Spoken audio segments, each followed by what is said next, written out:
Halos 5 oras nang nakatayo si Aling Elena sa gitna ng emergency room, ang tunog ng mga monitor at ang hiyaw ng isang pasyente ang tanging musika sa kanyang tainga. Basang-basa ng pawis ang likod ng kanyang uniform na puti at ramdam niya ang pananakit ng kanyang mga paa. Kung pwede lang siyang umupo saglit kahit 1 minuto lang.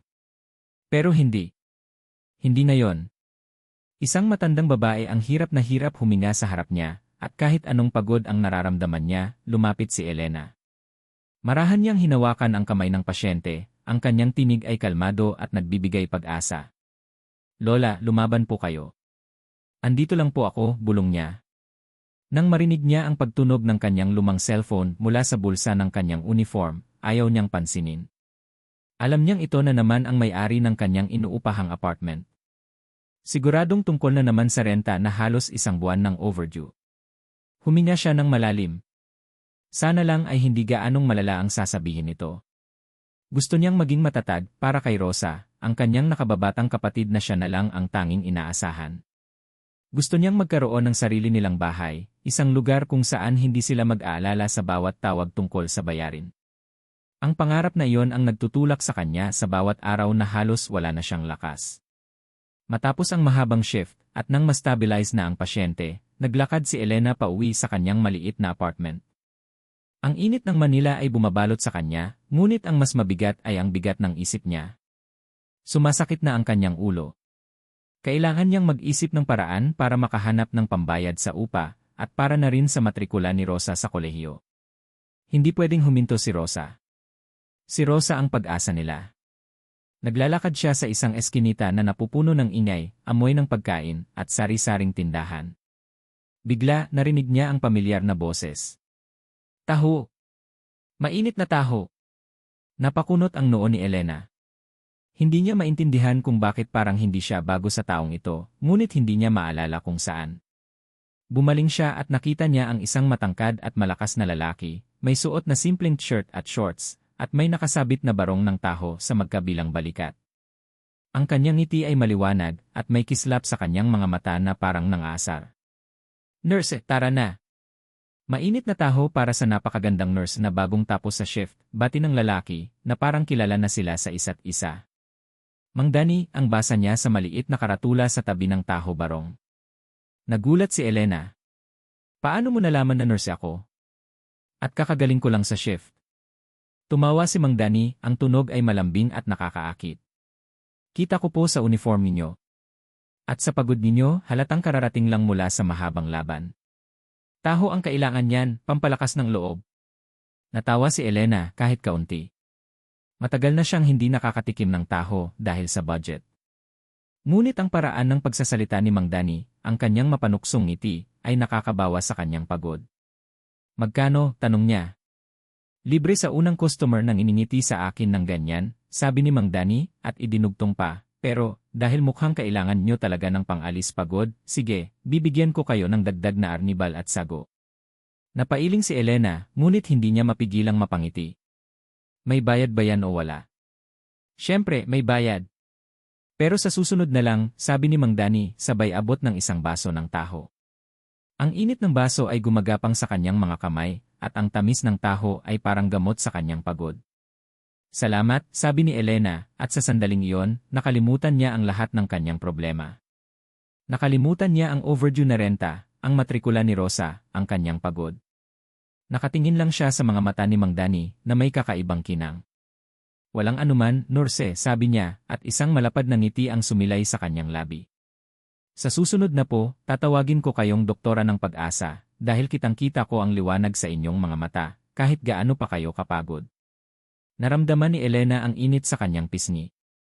Hindi siya sanay sa ganitong papuri, lalo na mula sa isang estranghero, o hindi kaya estranghero.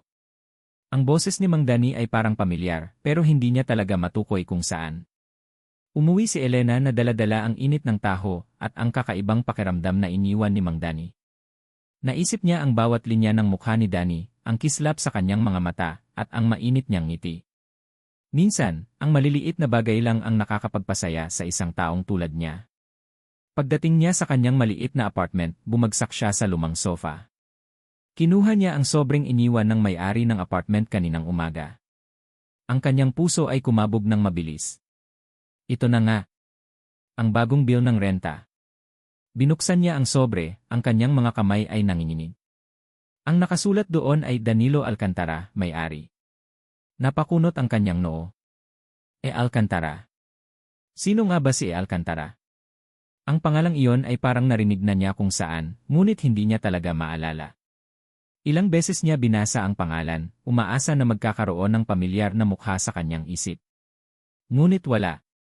Tanging isang blangko na tanong ang nanatili. Kasabay ng pagtataka niya, narinig na naman niya ang pamilyar na sigaw mula sa kalye. Isang tinig na nagdadala ng kakaibang ginhawa at tanong sa kanyang puso. Taho. Mainit na taho. Hindi mapakali si Aling Elena sa sumunod na mga araw. Hindi mawala sa isip niya ang pangalang Danilo Alcantara na nasa bill ng upa at ang pamilyar na mukha ni Mang Dani ang nagbebenta ng taho. Naguguluhan siya. Bakit niya nga ba pakiramdam na matagal na silang magkakilala? Ito ba ay dahil sa ngiti niya sa paraan ng kanyang pagsasalita? O may iba pa? Tuwing umaga, pagkatapos ng kanyang shift o bago magsimula ang isa pa, laging sinisilip ni Elena ang kalye, naghihintay sa boses na nagbebenta ng taho. Parang naging ritual na niya ito. At tuwing nakikita niya si Mang Dani, may kakaibang kaba sa kanyang dibdib. Hindi ito kaba ng takot o problema, kundi kaba ng pag-asa, kaba ng kilig. Norse, nandyan na naman ang taho na magpapalakas ng loob mo, bati ni Mang Dani isang umaga, dala ang 2 baso na parang alam na kung ilan ang orderin niya. Ngumiti si Elena. Ang aga mo yata ngayon, Mang Dani. Para mauna ako sa mga iniisip mo, sabay kindat ni Dani. Napatawa si Elena. Ang bilis talaga ng dila nito. Pero seryoso, kailangan kong maaga para maabutan ang mga gising na maaga. Lalo na ang mga nagtatrabaho ng husto para sa pamilya. Umupo si Elena sa sementong pasimano ng bintana ng kanyang apartment habang iniinom ang mainit na taho. Napansin niya na nag-iba ang tingin niya kay Mang Dani. Hindi lang siya isang simpleng taho vendor. May something sa kanya na kakaiba, isang uri ng karisma na hindi niya maipaliwanag. Alam mo, Mang Dani, nagsimula si Elena, minsan, pakiramdam ko, hindi sapat ang oras sa isang araw para magawa lahat ng gusto ko. Gusto ko talagang mayahon ang kapatid ko, si Rosa. Nag-aaral siya ng accountancy, pangarap niyang makahanap ng magandang trabaho. Ayokong maranasan niya ang hirap na naranasan ko. Nakikinig si Dani ng seryoso, ang kanyang mapanuksong ngiti ay nawala at napalitan ng isang mapag-alala at seryosong ekspresyon. Naiintindihan ko po kayo, nurse. Ang pamilya talaga ang inspirasyon natin. Pero tandaan ninyo, hindi lang pera ang sukatan ng ginhawa. Kung masaya kayo sa ginagawa ninyo at masaya kayo sa piling ng mga mahal nyo, mas mayaman kayo kaysa sa sinumang may milyon-milyon. Nagulat si Elena sa lalim ng kanyang sinabi. Parang hindi ka nagbebenta ng taho kung magsalita, biro niya, ngunit may bahid ng pagtataka. Ngumiti si Mang Dani. Ang taho po ay simbolo ng pagiging simple, nurse. Pero ang simpleng bagay, madalas, ang pinakamasarap at may pinakamalalim na kwento. Sa mga sumunod na araw, naging mas madalas ang pagdalaw ni Mang Dani. Hindi na lang siya nagbebenta, nagiging tagakwento at tagapayo na rin siya. Isang hapon, habang naglilinis si Elena ng kanyang maliit na apartment, biglang sumabog ang lumang ilaw sa banyo. Napamura siya sa sarili. Isa na namang gastusin. Ano po iyon, nurse? May nangyari po ba? Sigaw ni Mang Dani mula sa labas. Nakarinig pala ito ng ingay. Wala, Mang Dani. Yung ilaw lang sa banyo, sumabog na naman. Puro problema na lang, sagot ni Elena, hindi napansin ang pagkabigla sa boses niya. May ekstrang bombilya po ba kayo riyan? Baka matulungan ko po kayo, alok ni Mang Dani. Nagulat si Elena. Ha? Naku, huwag na po. Ababalahin pa kita. Wala po yon. Saglit lang yan, sabi niya, at sa hindi inaasahang pagkakataon, pumasok na si Mang Dani sa kanyang apartment, bit-bit ang isang maliit na toolbox na hindi niya alam kung saan nakuha. Nagulat si Elena sa pagpasok ni Dani, ngunit hindi niya na napigilan. Si Dani ay mabilis na umakyat sa isang upuan, at sa loob lang ng ilang minuto, napalitan na niya ang bombilya. Malinis ang kanyang paggawa, walang kalat, at parang sanay na sanay. Salamat, Mang Dani, sabi ni Elena, pakiramdam niya ay may kakaibang init na gumagapang sa kanyang dibdib. Ang galing mo pala. Akala ko taho lang ang alam mo. Ngumiti si Dani. Kailangan pong marunong sa lahat ng bagay ang isang negosyante, Norse. Kahit simple lang na negosyo. Ang kanyang ngiti ay nakakatuwa, ngunit may mabilis na kislap sa kanyang mga mata na parang may itinago. Isang hapon, habang pauwi si Elena galing sa ospital, nakita niya si Mang Danny sa di kalayuan. Nakatayo ito sa labas ng isang Starbucks, kausap ang isang lalaking nakasuit. Mukhang seryoso ang kanilang pag-uusap. Ngunit ang mas nakapagtataka ay ang suot ni Mang Danny. Isang mamahaling shirt na may logo na pamilyar, at hawak nito ang isang makintab at bagong cellphone. Hindi ito ang lumang cellphone na nakita niyang ginagamit nito. At mas malinis at mas makisig si Mang Danny sa kanyang paningin. Napaisip si Elena. Bakit parang iba ang aura niya ngayon? Bakit parang hindi siya isang taho vendor na nakikipag-usap sa isang kapehan? Bago pa siya makalapit para kumpirmahin, biglang may tumawag kay Mang Danny, at mabilis siyang sumakay sa isang itim na van. Napailing si Elena. Baka nagkamali lang siya ng tingin. Maraming tao sa Maynila na magkamukha. Kinagabihan, habang naghahapunan sila ni Rosa, biglang nagkwento ang kapatid niya. Ate, alam mo ba? Ang daming nagpapa-order ng taho ngayon sa Mang Danny na iyon. May isang babae pa nga, ang ganda-ganda, pero mukhang mayaman. Ang daming ino-order tapos ang laki-laki ng tip. Parang bale wala lang sa kanya ang pera. Napahinto si Elena sa pagkain. Isang babae. Mayaman? Saan niya nakita? Sa kanto lang. Nakakotse siya ng mamahalin tapos bumaba, bumili ng taho kay Mang Danny. Ang ganda niya, ate. Tapos may sinabi pa siya kay Mang Danny na hindi ko maintindihan, excited na sabi ni Rosa. Siguro, girlfriend niya, no? Napaisip si Elena. Hindi niya maintindihan kung bakit may kakaibang kirot sa dibdib niya. Girlfriend? Si Mang Danny? Pero bakit parang pamilyar din ang description ni Rosa sa babae? Nasa kalagitnaan sila ng pag-uusap nang biglang may kumatok sa pintuan. Pagbukas ni Elena, si Mang Danny ang nakatayo doon. May hawak siyang maliit na basket ng mga prutas. Mang Danny? Anong ginagawa mo rito? Gulat na tanong ni Elena. Ngumiti si Mang Danny. Dahil sa magandang balita, nurse. Naghahanap po kasi ako ng malilipatan ng apartment, yung malapit lang dito. Gusto ko kasi malapit lang ako sa mga suki ko. Baka may alam kayong bakanting unit sa lugar na ito. Ayoko na kasing bumiyahe ng malayo. Kumilos si Elena. Ang puso niya ay kumabog ng mabilis. Malapit? Kay Mang Danny. Ngunit kasabay ng kilig ay ang pagtataka. Ang isang taho vendor maghahanap ng apartment para lang mapalapit sa suki. Hindi ba masyadong malaki ang gastos para sa isang maliit na negosyo? Ano ba talaga ang pinaplano ni Mang Danny? Ang ngiti nito ay mapanukso pa rin, ngunit mayroon na ngayong bahid ng misteryo na parang inaanyayahan si Elena na alamin ang totoo. Nakasandal si Mang Danny sa kanyang taho barong, kunwari ay naghihintay ng susunod na customer. Ngunit ang kanyang mga mata ay nakatuon sa isang direksyon lamang, ang bintana ng apartment ni Aling Elena. Nakita niya kung paano bumagsak ang ilaw, ang pagkadismaya sa mukha nito, at ang pagod sa mga balikat nito. Sa bawat haplos ng hangin, parang naririnig niya ang mga pangarap na binubulong ni Elena, ang mga pasanin na tahimik nitong dinadala. Ang tibay mo talaga, Elena, bulong niya sa sarili. Hindi ka sumusuko kahit gaano ka pa kahirap. Pumikit siya sandali at muling bumalik sa kanyang isip ang nakaraan. Si Isabela. Ang kanyang dating kasintahan na sa simula ay mukhang perpekto.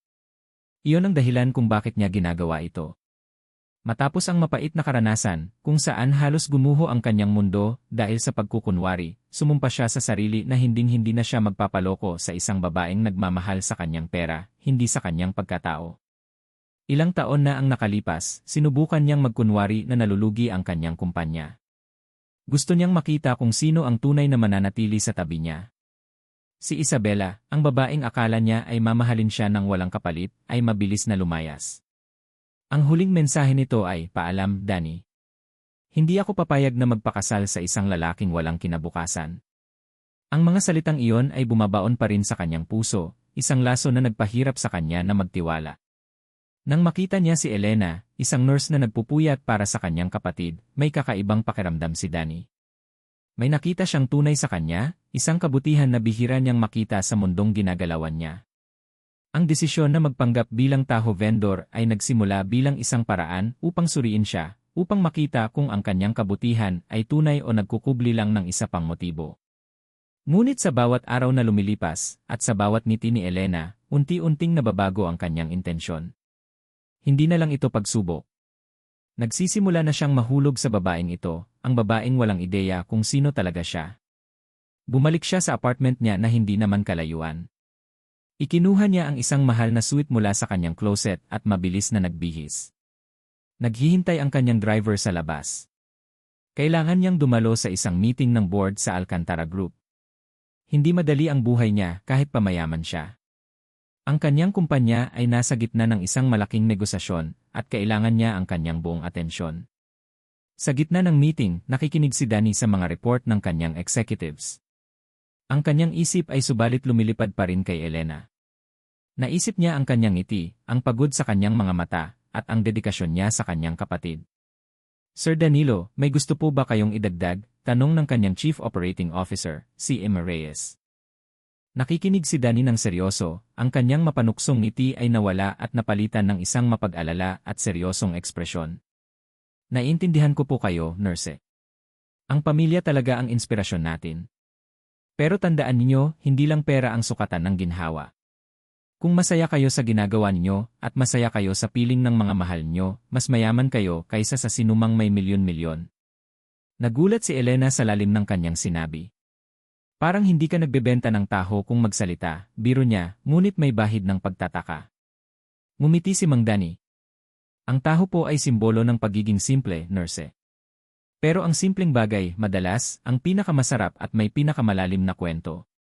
Sa mga sumunod na araw, naging mas madalas ang pagdalaw ni Mang Danny. Hindi na lang siya nagbebenta, nagiging tagakwento at tagapayo na rin siya. Isang hapon, habang naglilinis si Elena ng kanyang maliit na apartment, biglang sumabog ang lumang ilaw sa banyo. Napamura siya sa sarili. Isa na namang gastusin. Ano po iyon, nurse? May nangyari po ba? Sigaw ni Mang Danny mula sa labas. Nakarinig pala ito ng ingay. Wala, Mang Danny. Yung ilaw lang sa banyo, sumabog na naman. Puro problema na lang, sagot ni Elena, hindi napansin ang pagkabigla sa boses niya. May ekstrang bombilya po ba kayo riyan? Baka matulungan ko po kayo, alok ni Mang Danny. Nagulat si Elena. Ha? Naku, huwag na po. Ababalahin pa kita. Wala po yon. Saglit lang yan, sabi niya, at sa hindi inaasahang pagkakataon, pumasok na si Mang Danny sa kanyang apartment, bit-bit ang isang maliit na toolbox na hindi niya alam kung saan nakuha. Nagulat si Elena sa pagpasok ni Danny, ngunit hindi niya na napigilan. Si Danny ay mabilis na umakyat sa isang upuan, at sa loob lang ng ilang minuto, napalitan na niya ang bombilya. Malinis ang kanyang paggawa, walang kalat, at parang sanay na sanay. Salamat, Mang Danny, sabi ni Elena, pakiramdam niya ay may kakaibang init na gumagapang sa kanyang dibdib. Ang galing mo pala. Akala ko taho lang ang alam mo. Ngumiti si Danny. Kailangan pong marunong sa lahat ng bagay ang isang negosyante, nurse. Kahit simple lang na negosyo. Ang kanyang ngiti ay nakakatuwa, ngunit may mabilis na kislap sa kanyang mga mata na parang may itinago. Isang hapon, habang pauwi si Elena galing sa ospital, nakita niya si Mang Danny sa di kalayuan. Nakatayo ito sa labas ng isang Starbucks, kausap ang isang lalaking nakasuit. Mukhang seryoso ang kanilang pag-uusap. Ngunit ang mas nakapagtataka ay ang suot ni Mang Danny. Isang mamahaling shirt na may logo na pamilyar, at hawak nito ang isang makintab at bagong cellphone. Hindi ito ang lumang cellphone na nakita niyang ginagamit nito. At mas malinis at mas makisig si Mang Danny sa kanyang paningin. Napaisip si Elena. Bakit parang iba ang aura niya ngayon? Bakit parang hindi siya isang taho vendor na nakikipag-usap sa isang kapehan? Bago pa siya makalapit para kumpirmahin, biglang may tumawag kay Mang Danny at mabilis siyang sumakay sa isang itim na van. Napailing si Elena.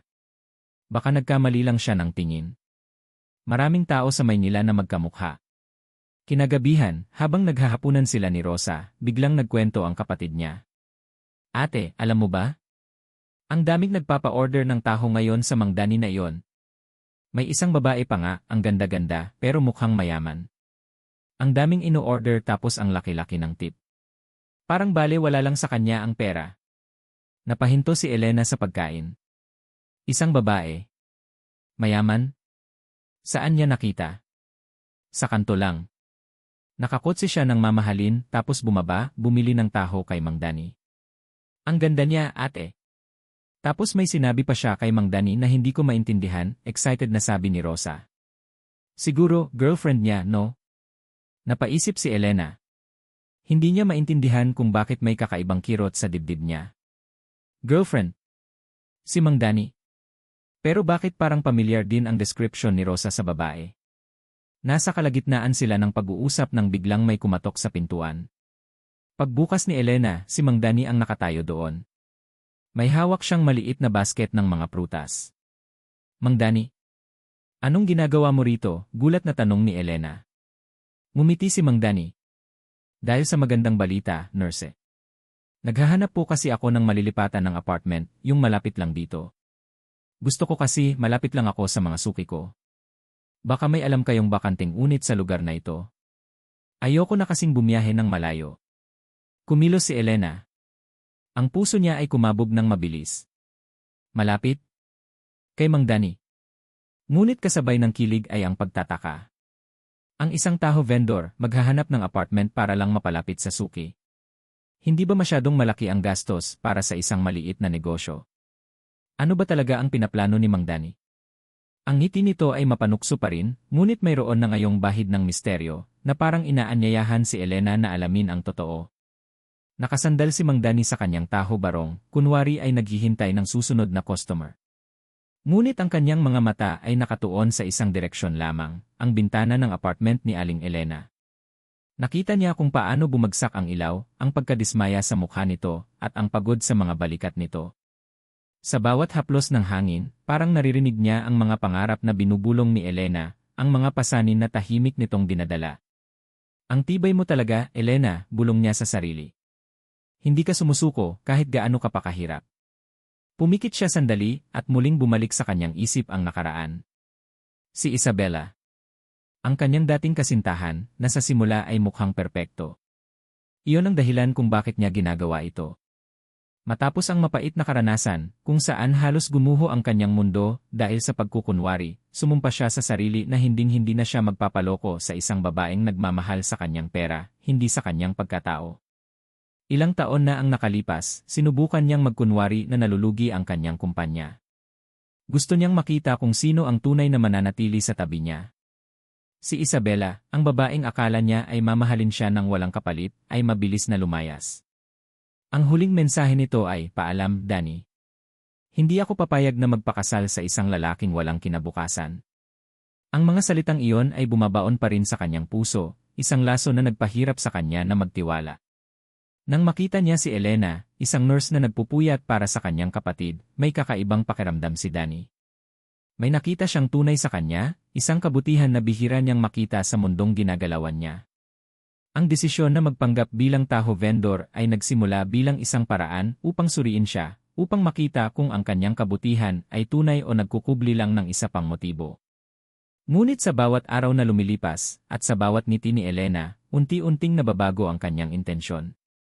Hindi na lang ito pagsubok. Nagsisimula na siyang mahulog sa babaeng ito, ang babaeng walang ideya kung sino talaga siya. Bumalik siya sa apartment niya na hindi naman kalayuan. Ikinuha niya ang isang mahal na suite mula sa kanyang closet at mabilis na nagbihis. Naghihintay ang kanyang driver sa labas. Kailangan niyang dumalo sa isang meeting ng board sa Alcantara Group. Hindi madali ang buhay niya kahit pamayaman siya. Ang kanyang kumpanya ay nasa gitna ng isang malaking negosasyon at kailangan niya ang kanyang buong atensyon. Sa gitna ng meeting, nakikinig si Dani sa mga report ng kanyang executives. Ang kanyang isip ay subalit lumilipad pa rin kay Elena. Naisip niya ang kanyang ngiti, ang pagod sa kanyang mga mata, at ang dedikasyon niya sa kanyang kapatid. Sir Danilo, may gusto po ba kayong idagdag? Tanong ng kanyang Chief Operating Officer, si Emma Reyes. Anong nangyayari? Bulong niya sa sarili, hindi makapaniwala. Nang akmang lilingon si Dani sa direksyon niya, tumalon ang puso ni Elena. Hindi niya gustong makita siya ni Dani sa ganitong kalagayan. Ang kanyang mukha ay biglang namutla, at ang init ng galit ay unti-unting gumagapang sa kanyang dibdib. Hindi siya makahinga. Sa isang iglap, nagtama ang kanilang mga mata. Nahuli siya ni Dani. Ang ngiti sa labi ni Danny, na para sa mga executives ng ospital, ay biglang nawala. Ang mga mata niya ay nagpakita ng matinding pagkagulat, takot, at pag-aalala. Isang napakabilis na pagbabago. Nakita ni Elena ang lahat. Bago pa makakilos si Danny, bago pa siya makalapit, tumalikod si Elena. Hindi niya kayang harapin ang mukha ng pagtataksil na yon. Hindi niya kayang pakinggan ang anumang paliwanag. Ang lahat ng mga pader na pilit niyang itinayo upang protektahan ang kanyang puso, ang kanyang takot sa mga taong mayaman na naglalaro sa damdamin ng iba, ay biglang nagbagsakan. Hindi siya tumakbo. Naglakad lang siya, mabilis at walang tingin sa likod. Ang bawat hakbang ay may bigat, parang ang kanyang mga paa ay gawa sa tinda. Ang mga bulungan ng G.C. Alcantara ay parang mga saksak sa kanyang tainga. Ang lahat ng kanyang pangarap na magkaroon ng isang simple, ngunit tunay na pag-ibig ay parang basag na salamin. Nakarating si Elena sa kanyang apartment, halos hindi niya namalayan kung paano siya nakauwi. Agad niyang hinanap ang sobre ng upa. Ang pangalang Danilo Alcantara, may-ari. Ngayon, lahat ay malinaw. Ang lahat ng mga hinala niya, ang lahat ng mga katanungan, ay may sagot na ngayon. Isang masakit na sagot. May-ari. So ikaw ang may-ari ng apartment na ito, bulong niya, ang kanyang tinig ay puno ng hinanakit. Pinaglalaruan mo lang ako, Danilo Alcantara. Ang mga luha ay nagsimulang tumulo sa kanyang mga mata, sunod-sunod, walang humpay. Hindi ito luha ng kalungkutan lang, kundi luha ng galit, luha ng pagkabigo, at luha ng matinding pagtataksil. Ang damdamin niya para kay Mang Danny ay naging abo, napalitan ng isang mapait na puot. Naglakad siya patungo sa kanyang lumang maleta. Hindi na niya kayang manatili pa sa apartment na yon, sa lugar na yon, na puno ng kasinungalingan. Hindi na niya kayang makita pa ang mukha ni Danilo Alcantara. Hindi na. Binuksan niya ang kanyang maleta at nagsimulang maghulog ng mga damit. Wala siyang balak na mag-aksaya ng oras. Kailangan niyang umalis, kailangan niyang lumayo, bago pa mas lumalim ang sakit. Sa bawat damit na ibinubulsa niya, bumabalik ang bawat matamis na alaala kasama si Mang Danny, at sa bawat pagbalik, lalong sumasakit ang kanyang puso. Hindi ko dapat pinagkatiwalaan, bulong niya sa pagitan ng hikbi. Sabi ko na nga ba, walang pag-ibig na totoo sa mga mayayaman. Habang patuloy si Elena sa pag-impake, ang kanyang mga kamay ay nanginginig, at ang kanyang mga mata ay nanlalabo sa luha. Hindi niya namalayan na may biglang kumatok sa kanyang pinto. Marahan lang sa una, pagkatapos ay naging mas malakas. Ayaw niyang buksan. Alam niya kung sino yon. Ngunit nagulat siya nang bumukas ang pinto. Nakatayo si Danny sa labas, nakasuot pa rin ng kanyang mamahaling suit. Ang kanyang buhok ay may kaunting gulo, at ang kanyang mukha ay puno ng matinding sakit at pagsisisi. Ang mga mata niya ay nagmamakaawa, na parang humihingi ng isang pagkakataon. Ngunit ang nakita ni Elena ay hindi ang Mang Danny na nagbebenta ng taho. Nakita niya ang Danilo Alcantara, ang na niloko siya. At sa sandaling iyon, ayaw na niyang marinig ang kahit anong paliwanag. Nanatili si Aling Elena sa pwesto niya, ang kanyang mga mata ay matalim na nakatingin kay Danilo Alcantara na nakatayo sa kanyang pintuan. Ang figura ng lalaking minsan niyang hinangaan, ang Mang Danny na nagbebenta ng taho, ay nawala na, napalitan ng isang estranghero na may mamahaling suit at mukhang nababalisa. Ang sakit ng pagtataksil ay kumalat sa bawat sulok ng kanyang katawan, nagpapasigla sa mga lumang sugat na akala niya ay naghilom na.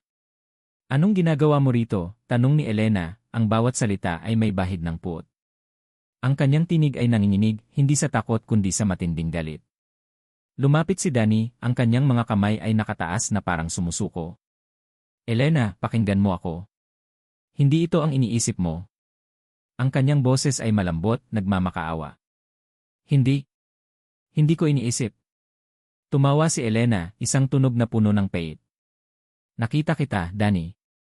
Nakita kita sa ospital. Ang ng Alcantara Group.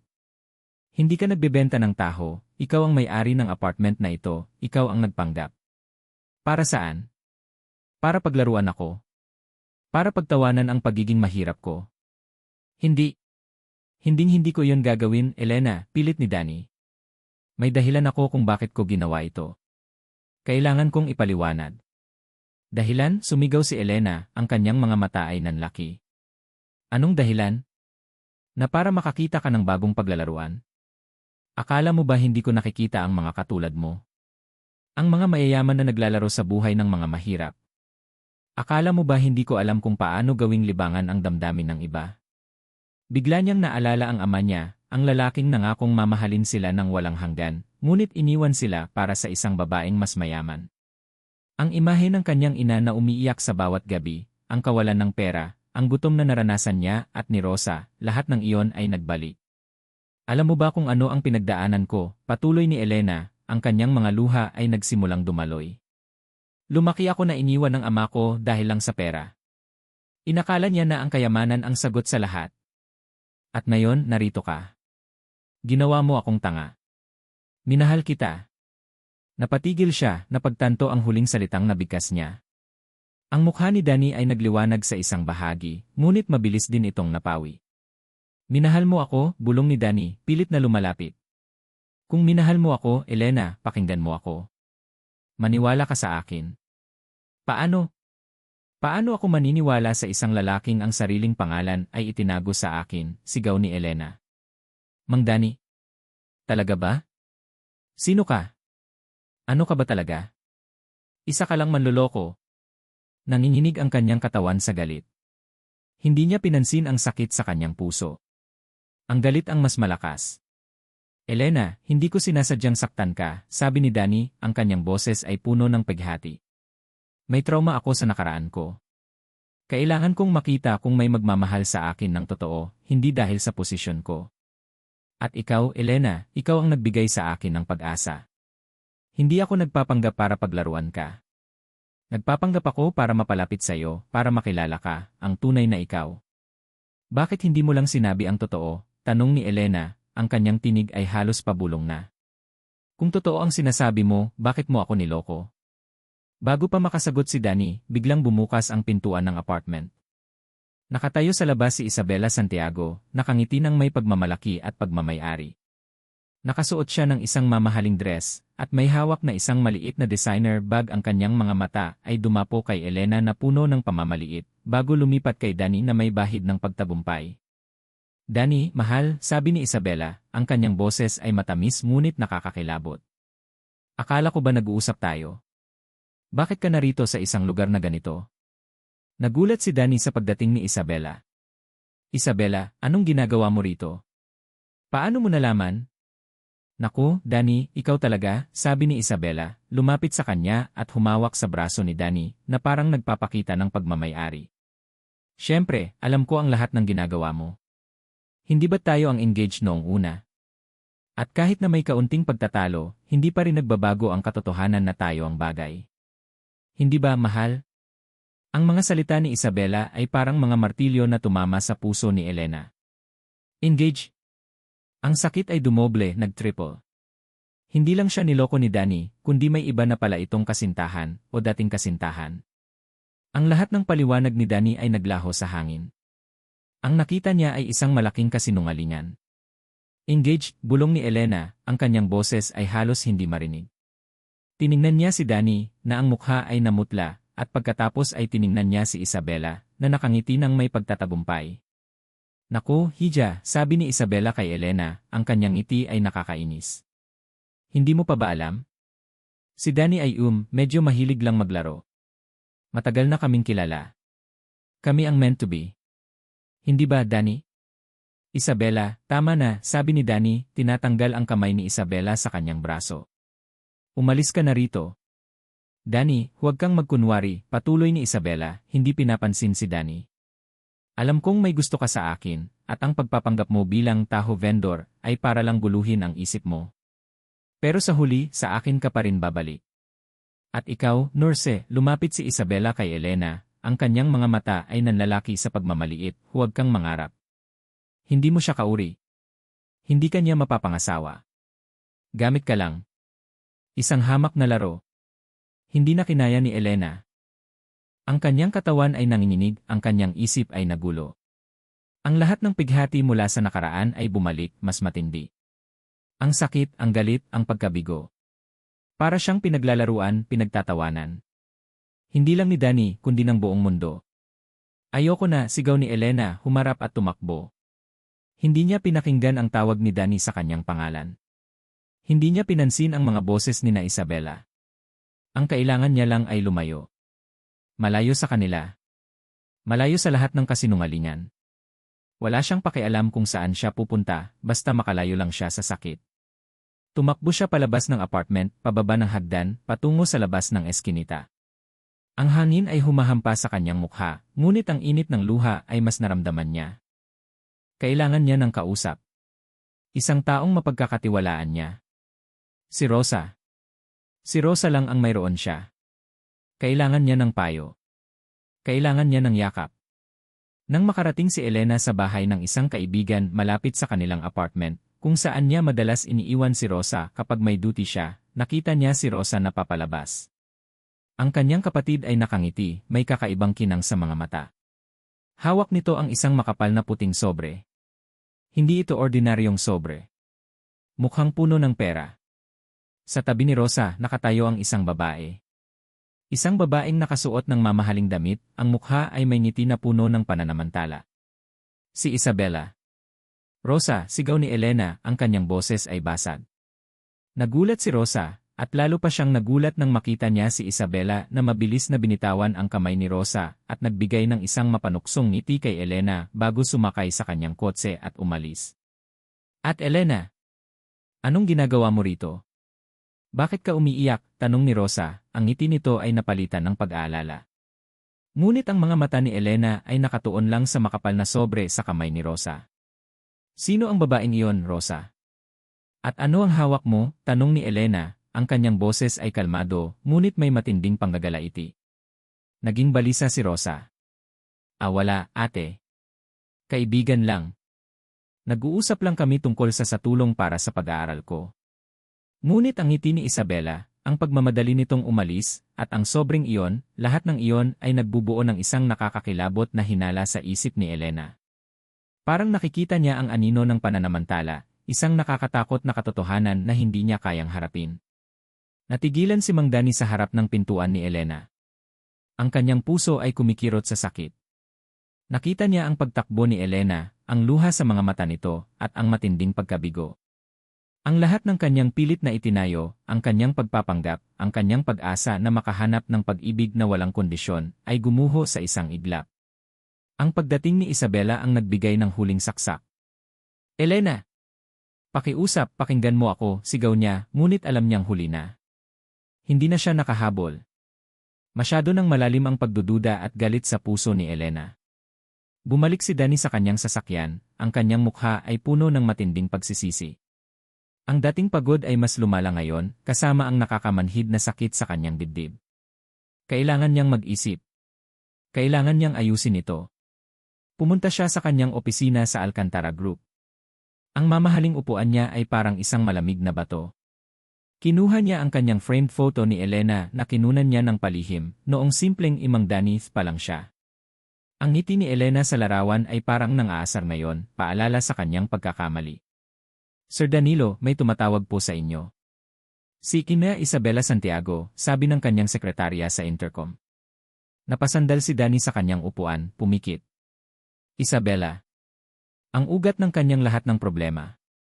Sabihin mong busy ako, sagot niya, ang kanyang tinig ay malamig. Pilit po siyang kumakausap, sir.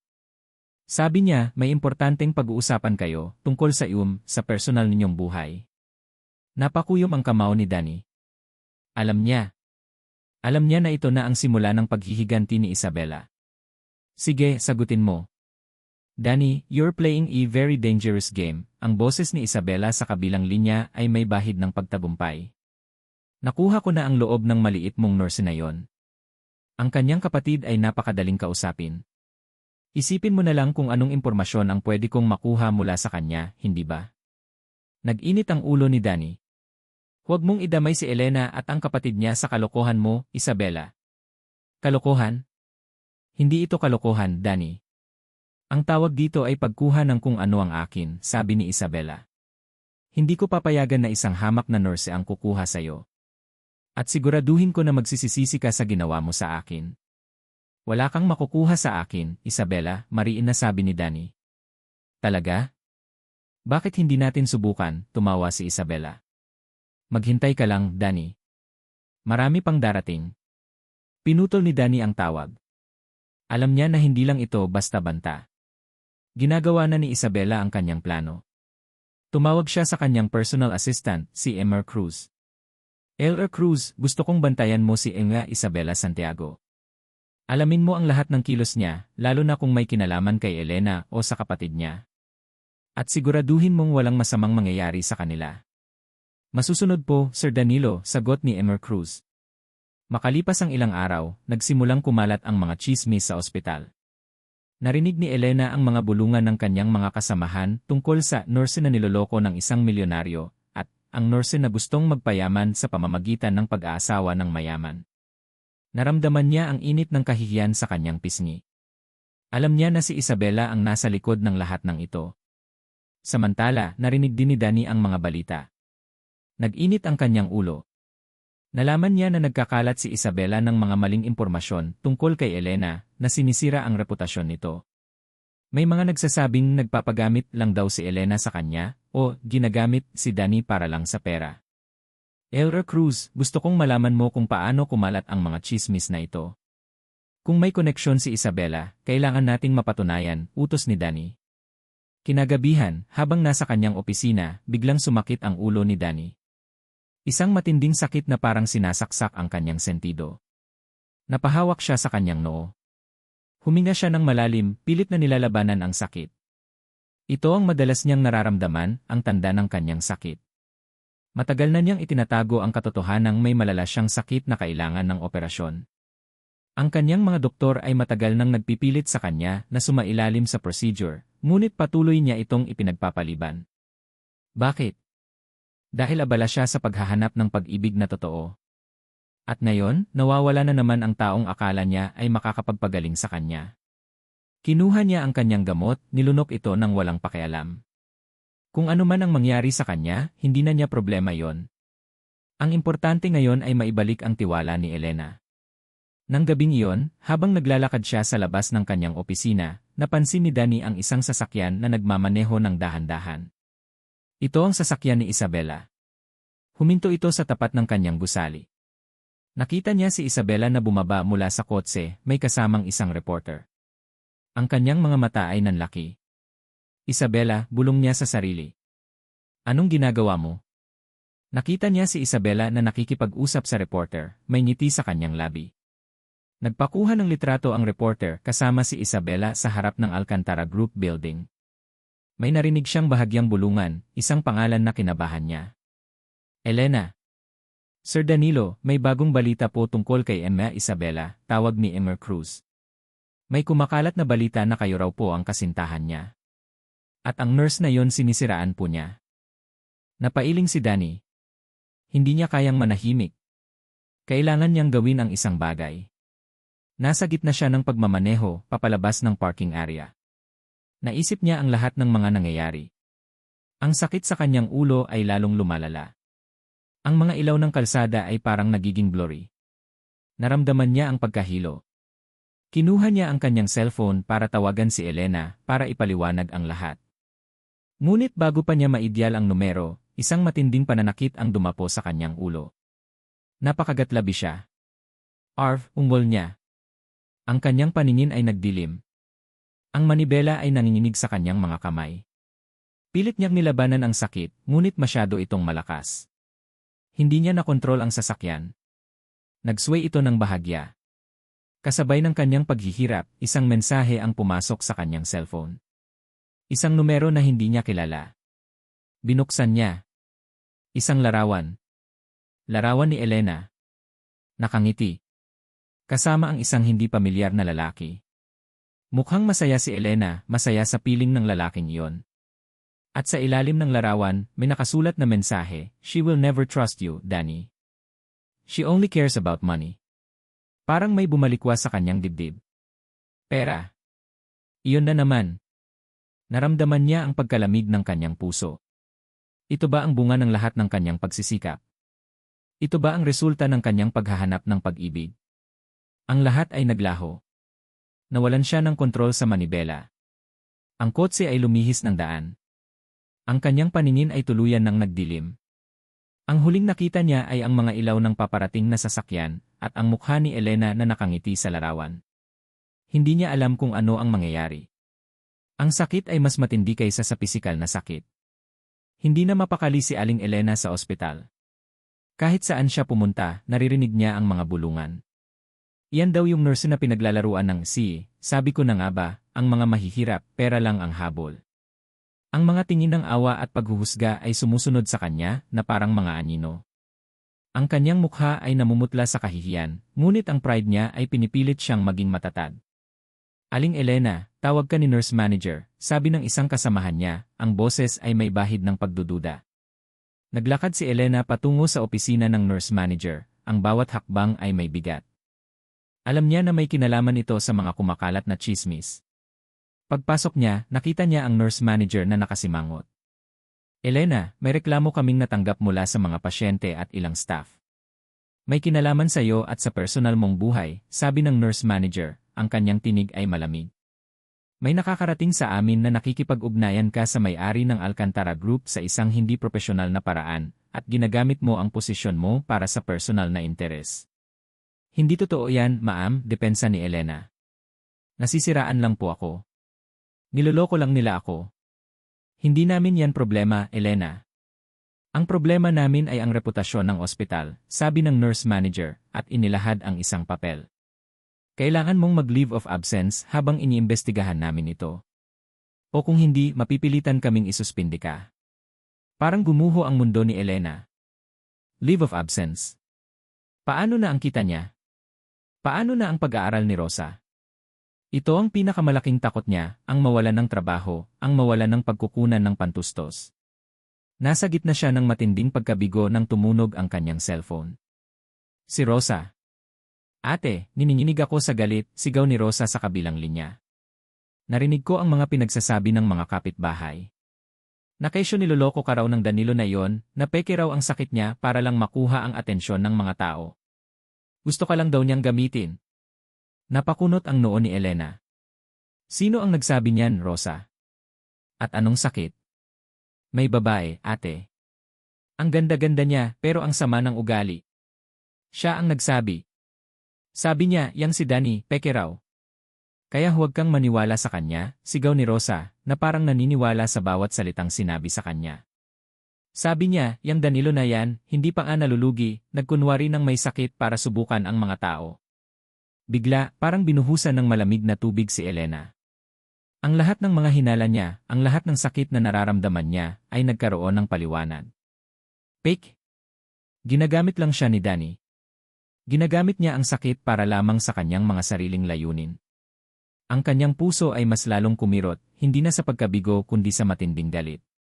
Ang alaala ng kanyang ama, ang lalaking nangako sa kanyang ina, ngunit iniwan sila para sa isang mas mayaman na babae, ay muling nagbalik. Ang kawalan ng tiwala, ang takot na paulit-ulit na maloko, ay bumalik ng matindi. Kaya pala siya nagkunwari. Ang dami niyang laro, bulong ni Elena sa sarili, ang kanyang mga mata ay nanlalabo sa luha. Ang lahat ng naramdaman niya para kay Mang Danny, ang kilig, ang pag-asa, ay parang uto-uto lang. Isa siyang tanga. Dahil sa matinding emosyon, napagdesisyonan niyang umalis sa ospital. Kailangan niyang lumayo sa lahat. Naglakad siya papalabas ng building, hindi na iniisip ang sinasabi ng nurse manager. Ang kanyang isip ay puno ng galit at sakit. Ang lahat ng pangarap niya ay naglaho na. Ang lahat ng tiwala ay nawala. Wala na. Wala na siyang pag-asa. Biglang may malakas na sirena ng ambulansya ang umalingaw-ngaw sa labas ng ospital. Hindi niya pinansin. Sanay na siya sa tunog na yon. Ngunit habang naglalakad siya sa tapat ng emergency room, napansin niya ang kaguluhan. Maraming tao, mga doktor at nurse, ang nagmamadali. May dinalang pasyente. Hindi niya sana papansinin, ngunit may isang bagay na nagpatigil sa kanya. Isang pamilyar na mukha. Si Danny. Dinala siya ng mga paramedics sa stretcher, ang kanyang mukha ay namumutla, at ang kanyang labi ay walang kulay. Ang kanyang suit ay lukot, at may bakas ng dugo sa kanyang noo. Nahihirapan siyang huminga. Ang mga doktor ay nagmamadali, nagsasabi ng mga salitang hindi maintindihan ni Elena. Nagulat si Elena. Ngunit ang pagkagulat ay mabilis na napalitan ng pagdududa. Isang laro na naman ba ito?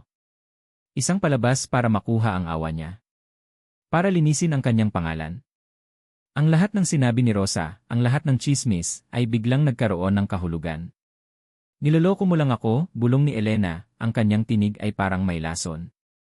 Habang inilalabas si Danny mula sa ambulansya at papasok sa emergency room, ang kanyang mga mata ay bahagyang bumukas. Sa gitna ng kaguluhan, nagtama ang kanilang mga tingin. Ang mga mata ni Danny ay puno ng paghihirap, pagmamakaawa, at sakit. Pilit siyang bumubulong, Elena, pakinggan mo eh. Ngunit ang nakita ni Elena ay hindi ang lalaking naghihirap. Nakita niya ang isang manloloko. Isang taong handang gawin ang lahat, kahit pa magpanggap na may sakit, para lang makuha ang gusto niya. Ang puso ni Elena ay naging bato. Naramdaman niya ang matinding galit na bumabalot sa kanya. Kung ito ay isang laro, magaling siyang artista. Di ka magaling na aktor, Danny, bulong ni Elena, ang kanyang boses ay malamig at puno ng paghamak. Hindi niya pinansin ang mga humihikbi niyang kasamahan. Hindi niya pinansin ang nagmamadaling mga doktor. Walang emosyon sa kanyang mukha. Lumakad siya papalayo, ang kanyang mga hakbang ay matatag, paalis sa emergency room. Hindi niya nilingon si Danny, na nakahiga pa rin sa stretcher, pilit na humihingi ng awa. Iniwan niya si Danny doon, ang kanyang puso ay puno ng puot at pagkabigo. Para kay Elena, ito ang huling patak ng luha. Wala na siyang ibibigay. Wala na siyang pakialam. Dahan-dahang nagmulat ng mga mata si Danny. Ang liwanag ay masakit sa kanyang paningin. Ang amoy ng antiseptic ay bumalot sa kanyang ilong. Nasaan siya? Ang huling naalala niya ay ang matinding sakit ng ulo, ang blurred na daan, at ang larawan ni Elena sa kanyang cellphone. May narinig siyang mahihinang beep mula sa tabi niya. Napatingin siya. May drip sa kanyang braso. Isa itong kwarto sa ospital. Sa tabi niya, nakaupo sa isang upuan, ay si Elena. Nakasuot siya ng nurse uniform, ang kanyang likod ay nakaharap kay Danny, at mukhang abala siya sa isang medical chart. Ang kanyang puso ay kumirot. Elena. Ang babaeng iniwan niya sa labas ng apartment. Ang babaeng umayaw sa kanya. Elena, bulong niya, ang kanyang tinig ay mahina. Ang kanyang lalamunan ay tuyo. Napahinto si Elena. Dahan-dahan siyang lumingon. Ang kanyang mukha ay walang emosyon, maliban sa isang bahagyang kunot sa noo. Walang awa, walang pag-aalala. Tanging isang propesyonal na tingin ng isang nurse sa kanyang pasyente. Gising na po kayo, Sir Danilo, sabi niya, ang kanyang boses ay malamig at formal. May kailangan po ba kayo? Para siyang sinampal. Sir Danilo. Wala na ang Mang Danny. Wala na ang kilig. Ang sakit sa kanyang ulo ay parang walang anuman kung ikukumpara sa sakit na dulot ng kanyang mga salita. Elena, pakinggan mo ako, pilit ni Danny. Hindi ito ang iniisip mo. May dahilan ako. Ang trabaho ko lang po ay alagaan kayo, Sir Danilo, putol ni Elena, tumayo at lumapit sa kanya. Sinuri niya ang kanyang kinapkap ang kanyang pulso ng walang emosyon. Ang iba po ay hindi ko responsibilidad. Ang kanyang kamay ay malamig sa kanyang balat. Parang isang robot. Nais ni Danny na hawakan ang kanyang kamay, hawakan ang kanyang braso, at pilitin siyang makinig. Ngunit masyado siyang mahina. Habang iniinspeksyon ni Elena ang vital signs ni Danny, hindi niya maiwasang makita ang iba pang impormasyon sa chart. Ang kanyang mga mata ay nanlaki nang makita niya ang pangalan ng kanyang doktor, Ia Santiago. At ang diagnosis. Brain tumor. Grade 3. Need for immediate surgery. Tumigas ang kanyang mukha. Isang laro. Ito na naman ba? O totoo ito? Dahan-dahan, binasa niya ang buong medical history ni Danny. Ang mga naunang konsultasyon, ang mga naunang resulta ng X-ray, ang mga reseta ng gamot para sa matinding pananakit ng ulo. Nandoon din ang mga tala ng mga doktor na nagpapayo sa kanya na huwag ipagpaliban ang operasyon, ngunit paulit-ulit niya itong hindi ginagawa. Nagsimulang gumuho ang mga pader na itinayo ni Elena. Ang kanyang galit ay unti-unting napalitan ng pagkabigla, pagkatapos ay pagdududa, at sa huli, isang nakakakilabot na realization. Hindi ito isang laro. Hindi ito isang pagpapanggap. Totoo ito. Ang sakit ni Danny ay totoo. Naalala niya ang mga madalas na paghawak ni Danny sa kanyang ulo, ang paminsan-minsang pagputla ng kanyang mukha sa kanilang mga pag-uusap. Ang lahat ng iyon ay hindi dahil sa pagiging abala sa kanyang taho business. Dahil sa sakit. Nagsimulang manginig ang kamay ni Elena. Ang kanyang lalamunan ay parang barado. Narito ang lalaking pinaghihinalaan niyang nagpapanggap na may sakit, ngayon ay nakahiga sa harap niya, kritikal ang kondisyon. Ang lahat ng tsismis, ang lahat ng sinabi ni Rosa, ay biglang nagkaroon ng ibang kahulugan. Nilinlang siya. Hindi ni Danny, kundi ng iba. Biglang bumukas ang pintuan ng kwarto. Si Isabela Santiago. Nakasuot siya ng mamahaling damit, ang kanyang mukha ay puno ng pagmamay-ari. Ngunit nang makita niya si Elena, bahagyang kumunot ang kanyang noo. Danny, in my love, sigaw ni Isabela, lumapit sa kama ni Danny. Sabi ko na nga ba, malapit na akong dumating. Mabuti na lang at okay ka na. Alam kong kailangan mo ako. Umumbol si Danny. Isabela, umalis ka. Walang karapatan ka rito. Danny, huwag kang magkunwari, sabi ni Isabela, tumingin kay Elena ng may paghamak. Nurse, maaari ka nang umalis. Ako na ang bahala sa fiant ko. Napakuyom ang kamao ni Elena. Fiant? At isa pa, hindi na siya alis. Hindi na niya hahayaan na lokohin siya muli ng babaeng ito. Elena Santiago, sabi ni Elena, ang kanyang tinig ay matatag. Bilang nurse na nag-aalaga kay Sir Danilo, alam ko ang lahat ng impormasyon tungkol sa kanya. At sa pagkakaalam ko, hindi kayo ang kanyang fiant. Nagulat si Isabela. Sino ka para pagsabihan ako? Alam mo ba kung sino ako? Alam ko kung sino kayo, Elena Santiago, isang boses ang narinig mula sa pintuan. Si Emma Cruz, ang personal assistant ni Danny, ay nakatayo doon kasama si Rosa.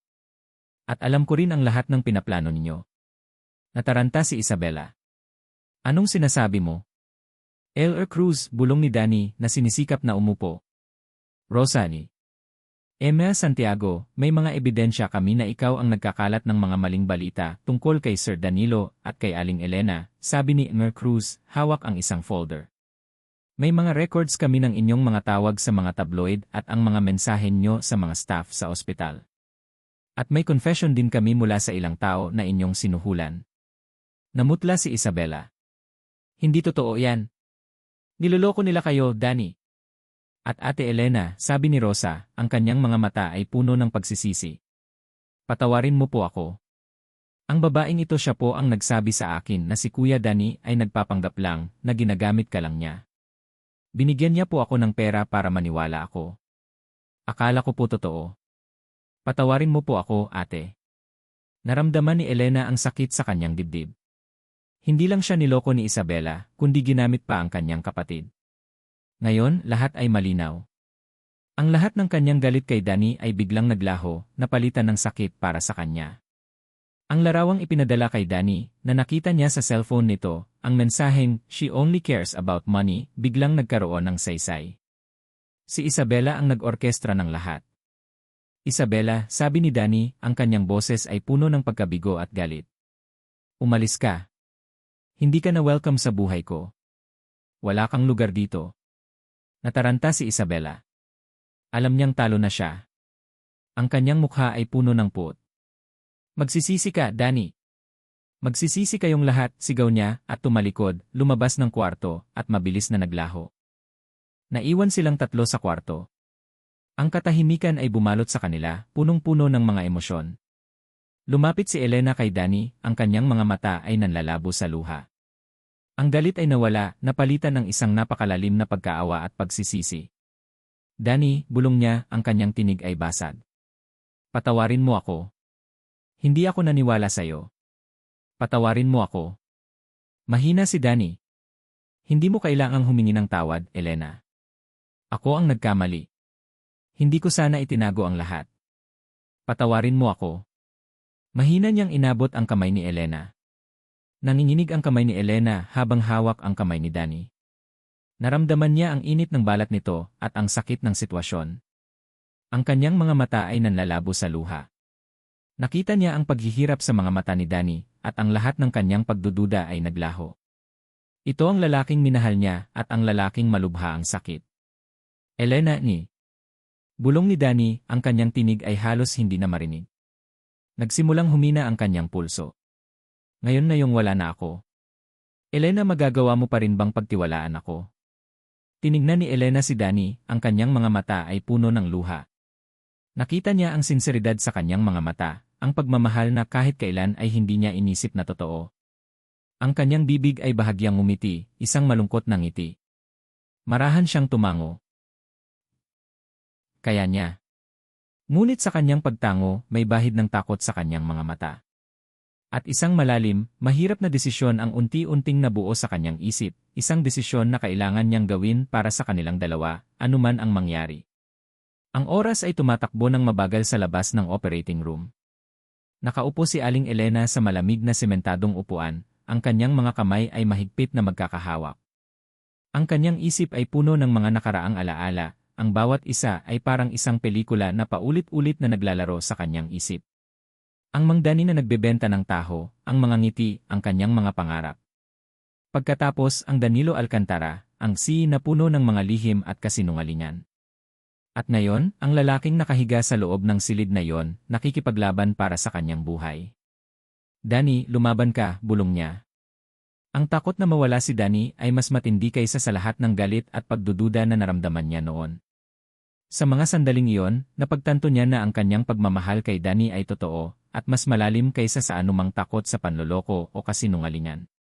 Wala siyang pakialam kung mayaman o mahirap si Danny. Ang gusto niya lang ay ang taong iyon, ang kanyang Mang Danny, ang kanyang Danilo. Naramdaman niya ang isang kamay sa kanyang balikat. Si Rosa. Ang kanyang kapatid ay may mamamagapang mata, ngunit puno ng suporta. Ate, bulong ni Rosa. Okay lang yan. Malakas si Kuya Danny. Nag-aalala si Elena kay Rosa. Ang lahat ng nangyari ay hindi madali para sa kanyang kapatid. Hindi niya palubos na naintindihan ang lahat ng laro ni Isabela. Ilang oras ang lumipas, at sa wakas, lumabas ang doktor, ang kanyang mukha ay pagod ngunit may ngiti. Naging matagumpay ang operasyon. Ang tumor ay natanggal ng buo, sabi ng doktor. Ngayon, kailangan niya lang magpagaling. Nasa liit pa rin siya, pero stable na ang kondisyon niya. Napahinga ng malalim si Elena, ang kanyang mga mata ay nanlabo sa luha. Hindi ito luha ng kalungkutan, kundi luha ng pasasalamat at laking ginhawa. Niyakap niya si Rosa ng mahigpit. Salamat, Lord, bulong niya. Makalipas ang ilang araw, inilipat na si Danny sa isang pribadong silid. Si Elena ang personal niyang nurse at siya ang nag-aalaga sa kanya. Hindi na niya ito nakikita bilang isang pasyente lang. Nakikita niya ang lalaking halos mawala sa kanya, ang lalaking pinaghihinalaan niya ng labis. Isang hapon, habang nag-iisa sila, dahan-dahang nagmulat ng mata si Danny. Ang kanyang mukha ay mahina pa rin, ngunit ang kanyang mga mata ay may kislap ng pag-asa. Elena, bulong niya, ang kanyang boses ay parang bulong. Danny, sabi ni Elena, lumapit sa kanya. Hinawakan niya ang kamay ni Danny, na sa pagkakataong ito ay hindi na nanginginig. Patawarin mo ako, Danny. Naging ignorante ako. Ang dami kong maling akala. Huwag mong sisihin ang sarili mo, Elena, sabi ni Danny, pilit na ngumiti. Kasalanan ko. Hindi ko sana itinago ang lahat. Naging duwag ako. Ayoko lang maloko ulit. At doon, nagsimula silang magkwentuhan. Ikinuwento ni Danny ang lahat, ang kanyang karanasan kay Isabela, ang kanyang takot na maulit iyon, at kung paano siya nagpanggap na isang taho vendor para lang makahanap ng pag-ibig na walang kondisyon. Ikinuwento niya ang sakit na nararamdaman niya, ang pagod niya sa kanyang responsibilidad bilang CEO, at kung paano siya nagkaroon ng pag-asa nang makilala si Elena. Nakikinig si Elena ng tahimik, ang kanyang mga mata ay nanlalabo sa luha. Sa bawat salita ni Danny, unti-unting naghihilom ang kanyang puso. Ang lahat ng mga puzzle pieces ay nagkakaroon ng pwesto. Ang lahat ng mga katanungan ay nagkaroon ng sagot. At ako rin, Danny, sabi ni Elena, ang kanyang tinig ay nanginginig. Naging duwag din ako. Ang nakaraan ko, ang iniwan ako ng ama ko para sa pera, ang laging pag-aalala sa bills, ang takot na paulit-ulit na maloko, lahat ng iyon ay nagpahirap sa akin na magtiwala. Pero ngayon, Danny, alam ko na. Hindi ka tulad nila. Patawarin mo ako sa lahat ng sinabi ko sa'yo. Ang mahalaga, Elena, nagtiwala ka na sa akin ngayon, sabi ni Danny, at pilit niyang hinigpitan ang hawak sa kamay ni Elena. Isang hapon, pumunta si Rosa sa ospital. Sa pagpasok niya sa kwarto, napaiyak siya. Kuya Danny, sabi ni Rosa, lumapit sa kanyang kama. Patawarin mo po ako. Naging tanga ako. Naniwala ako sa mga sinabi ni Isabela. Hindi ko po alam na masama pala siya. Okay lang, Rosa, sabi ni Danny, marahang hinaplos ang ulo ni Rosa. Naiintindihan ko. Maraming tao ang nadadaya ni Isabela.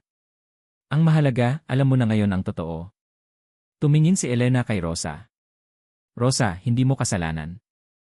Ang mahalaga, alam mo na kung sino ang dapat mong paniwalaan. Ang mga pera, Rosa, hindi iyan ang sukatan ng kabutihan ng isang tao. Ang mahalaga ay ang puso. Niyakap ni Rosa si Elena, at sa sandaling iyon, naramdaman ni Elena na naghihilom din ang relasyon nilang magkapatid. Ang lahat ng mga sikreto, ang lahat ng mga hindi pagkakaintindihan, ay naglaho na. Ngayon, magpagaling ka na, Kuya Danny, sabi ni Rosa, habang hinahawakan ang kamay ni Danny. May Ate Elena ka na ulit na mag-aalaga sa'yo. Sa sumunod na mga linggo, unti-unting bumalik ang lakas ni Danny. Sa bawat araw na lumilipas, mas lumalalim ang pagmamahal at pagtitiwala ni na Elena at Danny sa isa't isa. Hindi na importante ang maskara ni Mang Danny. Hindi na importante ang na si Danilo Alcantara. Ang importante ay ang dalawang taong natuto ng magtiwala sa bawat isa, na natuto ng magpatawad. Isang hapon, pinayagan ng lumabas si Danny sa kanyang kwarto para maglakad-lakad sa garden ng ospital.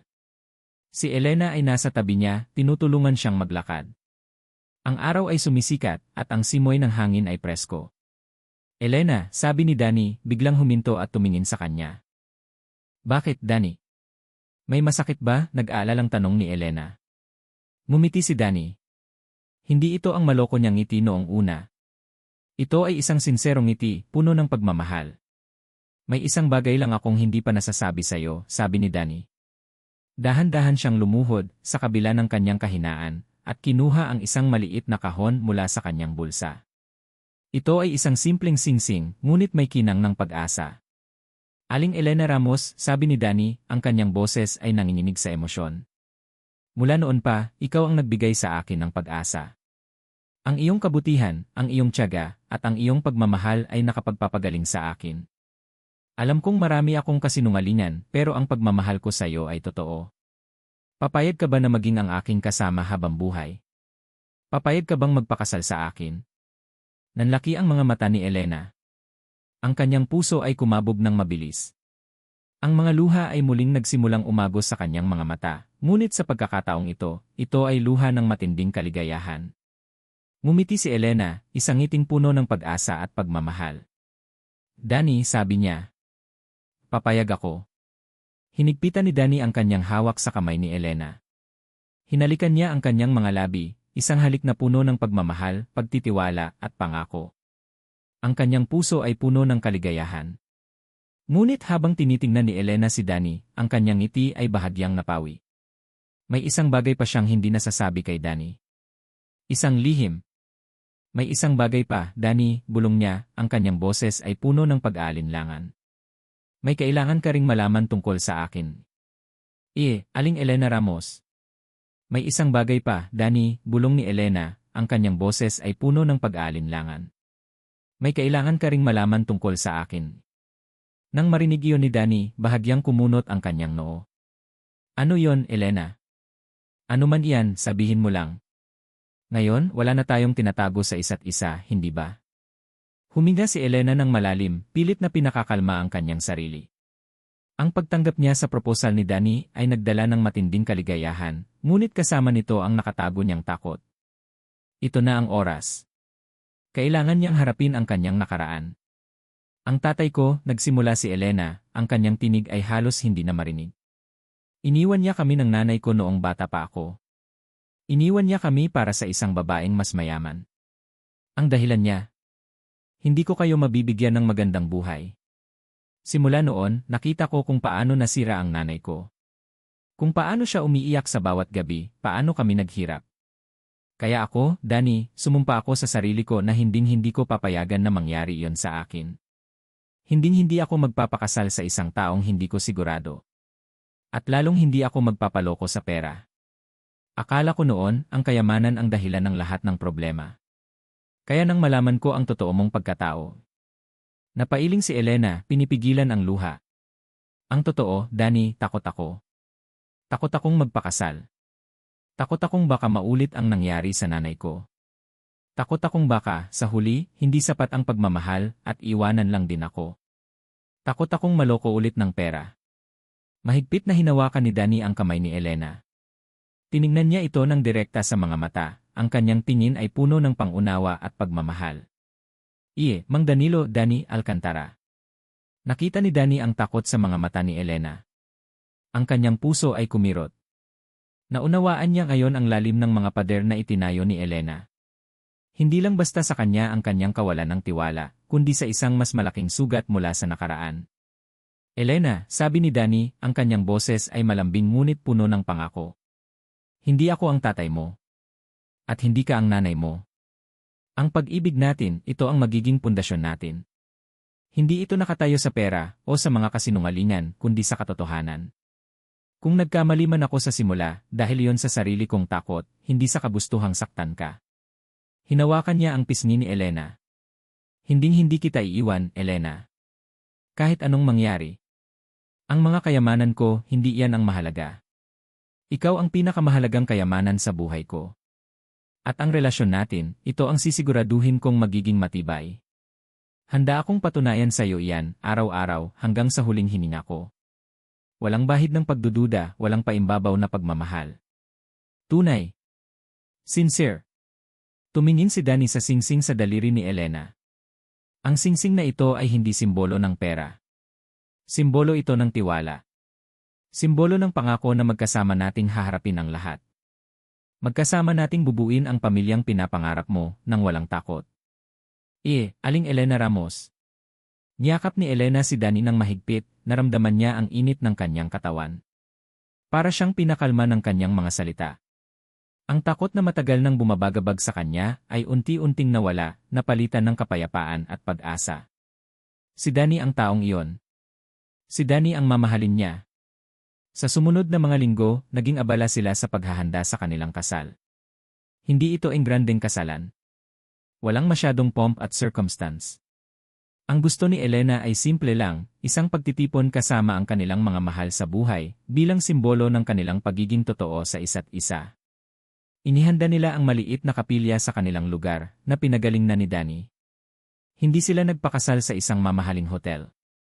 Ang mga bulaklak ay simple lang, at ang damit ni Elena ay isang puting dress na may simpleng disenyo. Si Rosa ang kanyang maid of honor, at si Eman Cruz, ang assistant ni Danny, ang kanyang best man. Naroon din ang ilang mga loyal na empleyado ni Danny, at ang ilang kasamahan ni Elena sa ospital na nagtiwala pa rin sa kanya. Dumating ang araw ng kasal. Ang araw ay maliwanag at ang simoy ng hangin ay presko. Nanginginig ang kamay ni Elena habang naglalakad siya sa isla, hawak ang braso ni Danny. Tumingin siya kay Danny na nakangiti ng may pagmamahal. Hindi na niya nakita ang taho vendor o ang siye. Nakita niya ang lalaking naghilom ng kanyang sugat, ang lalaking nagbigay sa kanya ng tiwala. Ipinapangako kong mamahalin kita ng walang hanggan, Elena, sabi ni Danny, ang kanyang boses ay puno ng emosyon. Ipinapangako kong magiging totoo ako sa iyo sa lahat ng oras. Ikaw ang liwanag ko, ang aking tahanan. At sisiguraduhin kong ang tiwala natin ay mananatili kailanman. Danny, nagsimula si Elena, ang kanyang mga mata ay nanlalabo sa luha. Sa buong buhay ko, ang tanging alam ko ay ang takot. Takot na maloko, takot na mawalan. Pero ngayon, dahil sa iyo, natutunan kong magtiwala. Natutunan kong magmahal ng walang takot. Ipinapangako kong mamahalin kita, Danny, sa lahat ng aking puso, at sisiguraduhin kong ang tiwala natin ay hindi kailanman masisira. Ang kanilang mga vows ay simple, ngunit puno ng lalim. Isang pangako na nabuo sa ibabaw ng mga sugat ng nakaraan, at nagtanim ng bagong pag-asa para sa hinaharap. Lumipas ang ilang buwan. Si Elena at Danny ay magkasama na, naninirahan sa kanilang sariling bahay. Hindi ito ang malaking mansyon ni Danny, ngunit isang komportableng bahay na mas malaki kaysa sa dati niyang inuupahan. Si Rosa ay nasa kolehiyo na at masaya sa kanyang pag-aaral. Isang araw, naglunsad si Danny at Elena ng isang maliit na charity project. Ito ay isang programa na nagbibigay ng libreng taho sa mga bata at matatanda sa mga mahihirap na lugar, kasama ang pagbibigay ng health check-ups at basic medical supplies. Ito ang ideya ni Elena at buong pusong sinuportahan ni Danny. Mang Danilo, Danny Alcantara. Nakangiti si Danny habang nakatingin kay Elena na masayang nagbibigay ng taho sa mga bata. Ang kanyang asawa ay laging naglilingkod sa iba, laging nagbibigay. Ito ang Elena na minahal niya. Ang kanyang nurse, ang kanyang doktora ng pag-asa. Salamat, Danny, sabi ni Elena, lumapit sa kanya. Salamat sa pagsuporta sa pangarap ko na ito. Wala yon, Elena, sabi ni Danny at hinawakan ang kamay niya. Ang pangarap mo ay pangarap ko na rin. Ang pagbibigay sa iba, iyan ang tunay na kayamanan. Aling Elena Ramos. Naramdaman ni Elena ang init ng kamay ni Danny. Mula sa pagiging taho vendor hanggang sa pagiging at ngayon, ang kanyang asawa. Ang kanyang paglalakbay ay puno ng mga pagsubok, mga kasinungalingan, at mga sakit. Ngunit sa huli, natagpuan niya ang tunay na kayamanan, hindi sa pera o sa posisyon, kundi sa tiwala at pag-ibig. Nakatayo sila sa labas ng kanilang bahay, magkahawak kamay, habang lumulubog ang araw. Ang kalangitan ay kulay orange at purple, isang magandang senaryo. Niyakap ni Elena si Danny at naramdaman niya ang init ng kanyang dibdib. Wala na siyang takot. Wala na siyang pangamba. Ang tanging nararamdaman niya ay kapayapaan at kaligayahan. Tiningnan ni Elena si Danny. Hindi na niya nakikita ang Mang Danny na nagbebenta ng taho na nagdulot sa kanya ng kilig o ang si Danilo Alcantara na nagdulot sa kanya ng pagdududa. Ang nakikita niya ay ang lalaking nagmahal sa kanya ng totoo, ang lalaking nagturo sa kanya kung paano magtiwala. Mahal kita, Danny, bulong niya. Mahal din kita, Elena, sagot ni Danny at hinalikan ang kanyang noo. Ang araw ay tuluyan ng lumubog at ang dilim ay unti-unting bumalot sa kanila. Ngunit sa kanilang puso, mayroong isang liwanag na hindi kailanman mamamatay. Ang liwanag ng pagmamahal na nakatayo sa tiwala, katotohanan at paghilom ng puso. At dito nagtatapos ang kwento ni Elena at Danny, isang paglalakbay ng pag-ibig at tiwala. Ngayon, nais kong maglaan ng sandali upang personal na pasalamatan ang bawat isa sa inyo na naglaan ng oras at puso upang pakinggan ang bawat kabanata ng aming kwento. Bilang inyong manunulat, lubos akong nalulugod na inyong sinamahan kami sa bawat pagsubok, pagtawa at pagluha ni Elena at Danny. Sa bawat salitang isinulat ko, kasama ko kayong umiti, umiyak, at naramdaman ang bawat hamon na kanilang hinarap. Ang kwento ni Elena at Danny ay higit pa sa simpleng pag-ibig.